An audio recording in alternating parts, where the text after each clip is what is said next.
Baik, selamat pagi anak-anak sekalian. Bagaimana kabarnya pada hari ini? Semoga semuanya dalam kondisi baik dan sehat selalu ya. Nah, di kesempatan kali ini kita akan melanjutkan materi tentang bilangan berpangkat dan akar bilangan. Tapi kali ini kita akan fokus ke sifat bilangan berpangkat. Coba kita ingat-ingat. Waktu pertemuan sebelumnya, kita sudah pelajari 4 sifat bilangan berpangkat seperti ini, ya. Jadi, yang pertama, Bapak yang review dulu ya 4 sifat tersebut. Yang pertama, ketika bilangan berpangkat, kita kalikan dengan bilangan berpangkat. Kita lihat nih bilangan utama atau yang pokoknya sama enggak? Kalau bilangan utamanya sudah sama, kalian cukup menjumlahkan atasnya saja. Bagaimana kalau statusnya atau kondisinya adalah kita bagi? Pembagian juga sama. Ketika bilangan pokoknya sama, maka pangkatnya tinggal dikurangi. Ketika ada sebuah bilangan pangkat, dipangkatkan. Maka sederhananya tinggal pangkatnya kita kalikan. Dua-duanya ya. Ada bilangan pecahan, atas dipangkatkan, bawah dipangkatkan. Maka bagaimana solusinya?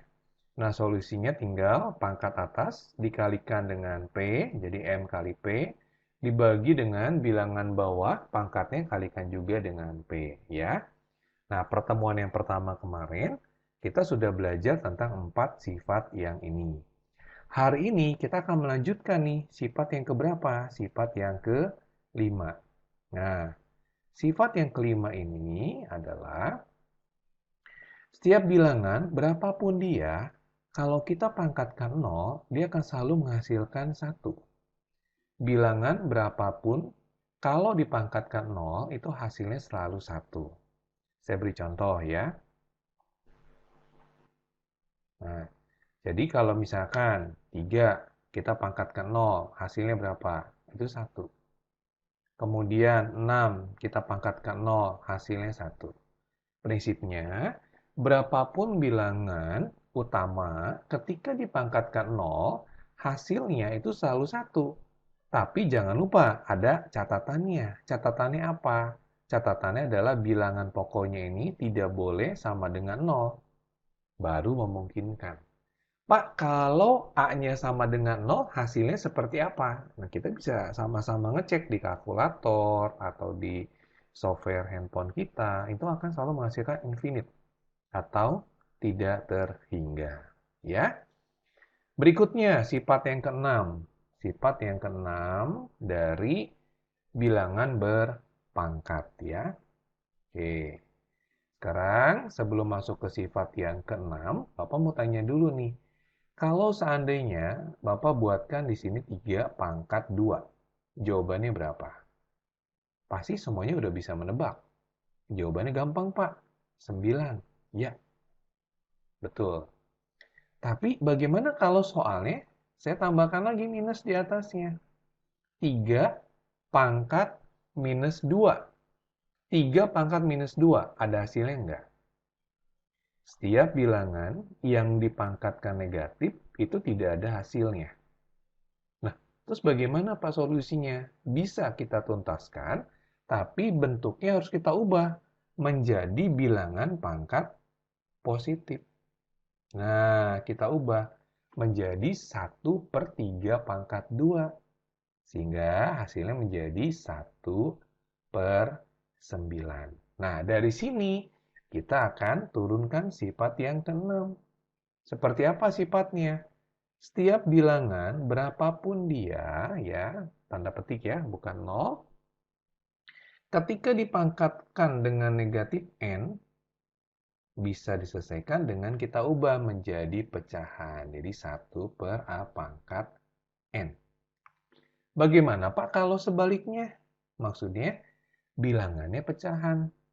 Pangkatnya negatif tapi ada di bawahnya. Misalkan 1/5 pangkat negatif 2. Ini pun sama anak-anak. Jadi ketika bilangan kita pangkatkan negatif, itu tidak bisa kita langsung tuntaskan, tapi kita konversi dulu menjadi bentuk yang lain. Kalau yang tadi bilangan bulat menjadi pecahan, ya, maksudnya bilangan yang biasa kita buat menjadi pecahan. Yang ini kita kebalikannya. Dari pecahan, kita buat dia menjadi bilangan biasa. Berarti dia akan menjadi berapa? 5 pangkat 2. Nah, 5 pangkat 2 berarti jawabannya berapa? 25. Nah, dari sini kita bisa tarik lagi, ya. Kita tarik lagi menjadi sifat yang berikutnya.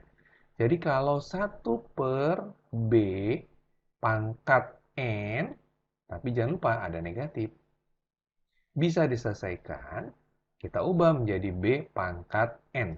Nah, begitu ya. Mudah ya, tidak terlalu sulit ya. Nah, sekarang kita lihat sifat yang ke-8. Kira-kira sifat yang ke-8 ini seperti apa ya? Nah, sifat yang ke-8 adalah seandainya kita dihadapkan dengan soal yang seperti ini. Misalkan 2/6 dipangkatkan dengan negatif 1. Nah, gimana tuh? Ini ada pecahan, tapi pangkatnya negatif 1 semuanya. Kalian nggak usah pusing. Hasilnya tinggal dibalik saja. 6 dibagi 2, ini jawabannya. Pangkatnya menjadi positif, ya. Sehingga hasil akhirnya jadi berapa? Hasil akhirnya sama dengan 3. Nah, dari sini kita bisa buatkan sifat lanjutannya, ya.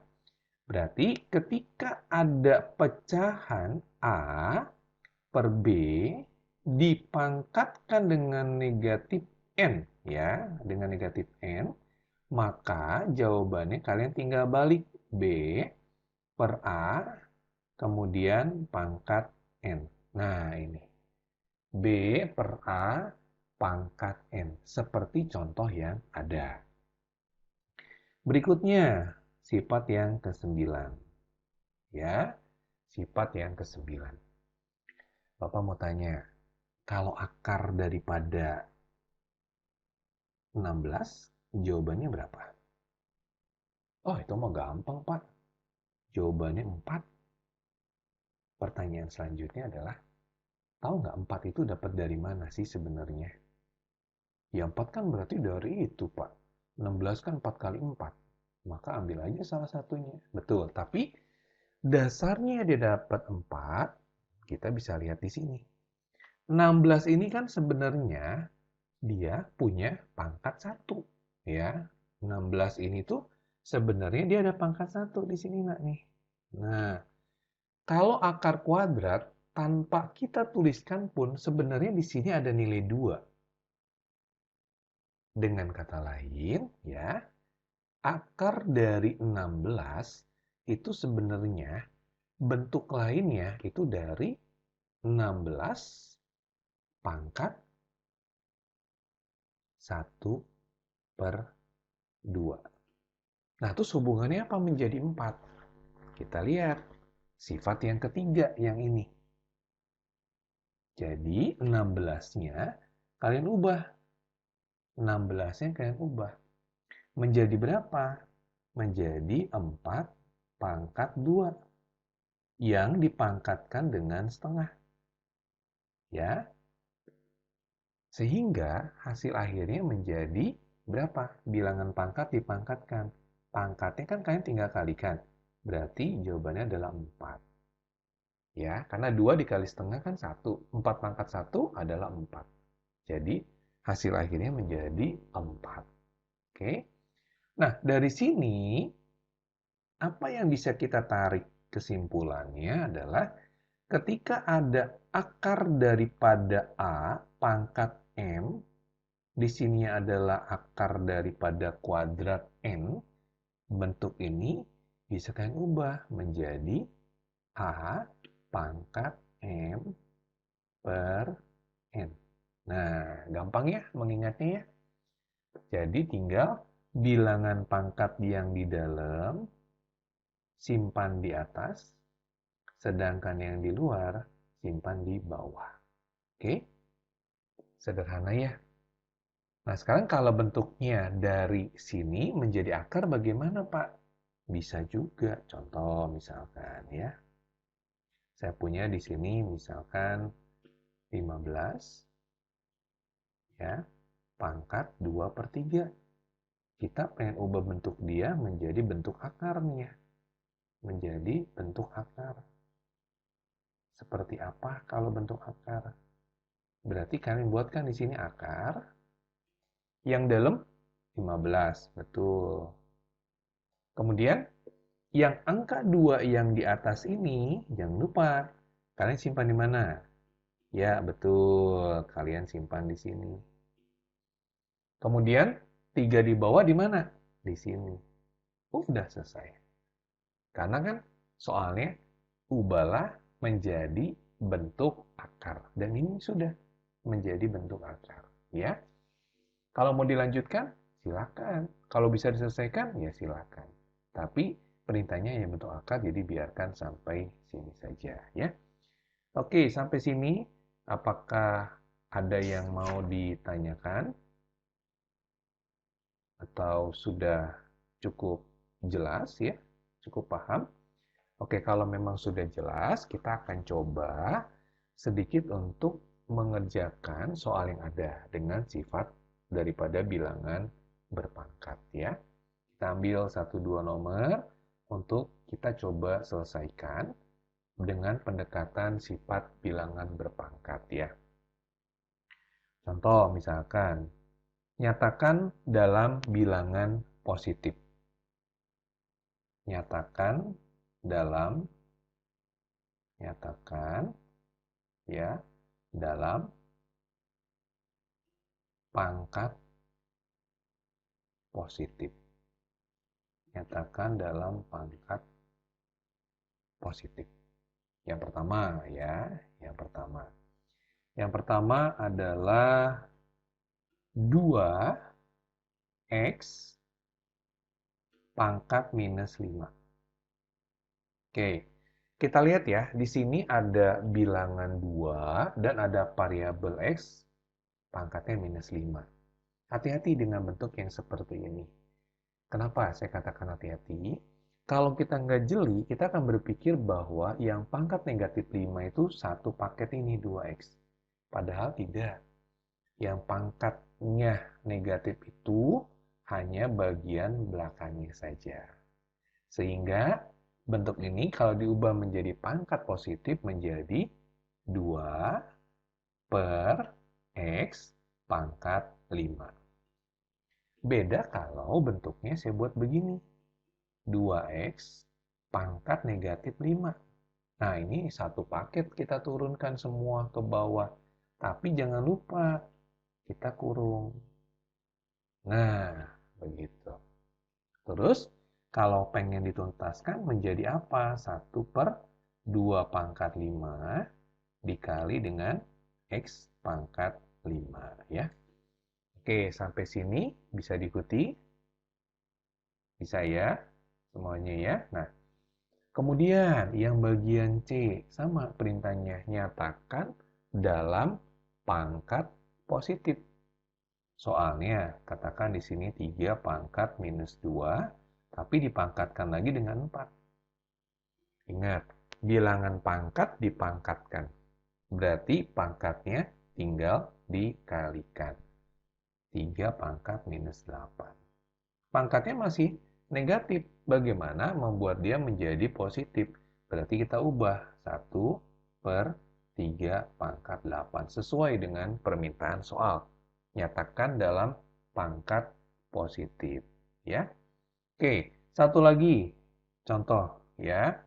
Kalau seandainya di sini ada 6 pangkat 7, kemudian dikali P pangkat minus 2, dikali Q pangkat misalkan minus 4, kalian diminta mengubah menjadi pangkat positif. Ingat, yang pangkatnya negatif hanya 2 ini, yang positif sudah di depan. Berarti dia tetap posisi di atas. 6 pangkat 7 dibagi dengan P pangkat 2 dikali Q pangkat 4. Ya. Oke, ini contoh yang pertama menyatakan dalam bentuk pangkat yang positif. Nah, sekarang kita diminta untuk menentukan daripada hasil pangkat yang pecahan. Ya, saya kasih contoh. Ya, Bapak kasih contoh yang berikutnya. Soal nomor 2. Ya, kita diminta menentukan hasil. Tentukan hasil. Tentukan hasil. Yang pertama adalah, misalkan di sini 49 tapi pangkat setengah. Nah, berapa tuh hasilnya? Ini boleh kalian ubah dulu menjadi akar, menjadi begini, sehingga hasilnya langsung 7 ya.